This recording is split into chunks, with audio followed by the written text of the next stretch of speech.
പിണറായി വിജയനോട് ഒരു വലിയ അപേക്ഷയുണ്ട്. ഒരു കാരണവശാലും മുഖ്യമന്ത്രി കസേരയിൽ ഇരുന്ന് അങ്ങ് ആ യോഗത്തിൽ, ആ ആഘോഷ പരിപാടിയിൽ പങ്കെടുക്കരുത്. ഏതാഘോഷ പരിപാടിയിൽ? വെള്ളാപ്പള്ളി നടേശൻ എന്ന സാമുദായിക നേതാവ് SNDPയുടെ തലപ്പത്ത് 30 വർഷം തികയ്ക്കുന്നതിൻ്റെ ആഘോഷ പരിപാടിയിൽ മുഖ്യമന്ത്രി പങ്കെടുക്കുമെന്നാണ് ഇപ്പോൾ ഒടുവിൽ അറിയാൻ കഴിയുന്നത്. ദയവ് ചെയ്ത് നിങ്ങൾ പങ്കെടുക്കരുത്. എന്തുകൊണ്ട്? തൊട്ടുകൂടാത്തോർ, തീണ്ടിക്കൂടാത്തോർ, ദൃഷ്ടിയിൽപ്പെട്ടാലും ദോഷമുള്ളോർ എന്നു പറഞ്ഞ് പന്തലിച്ച് നടന്നിരുന്ന ഒരു സാമുദായിക അന്തരീക്ഷമുണ്ടായിരുന്നു ഈ നാട്ടിൽ.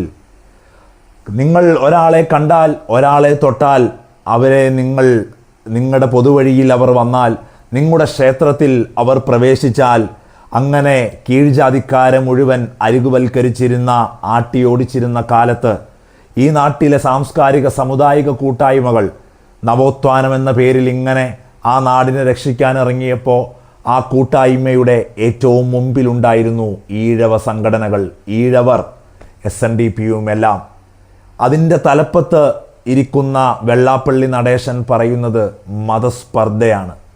മാൻഹോളിലിറങ്ങി രക്ഷിച്ച നൗഷാദിന് നേർക്ക് വിദ്വേഷം, രാജ്യസഭയിൽ മുസ്ലിങ്ങൾക്ക് അംഗത്വം കൂടുന്നു എന്ന് പറയുന്നതിൽ വർഗീയത, അതുപോലെ തന്നെ മലപ്പുറത്ത് ഒരു വലിയ രാജ്യമാണ്, സാമുദായിക ഭൂരിപക്ഷമുള്ള മറ്റൊരുവൻ്റെ നാടാണത്.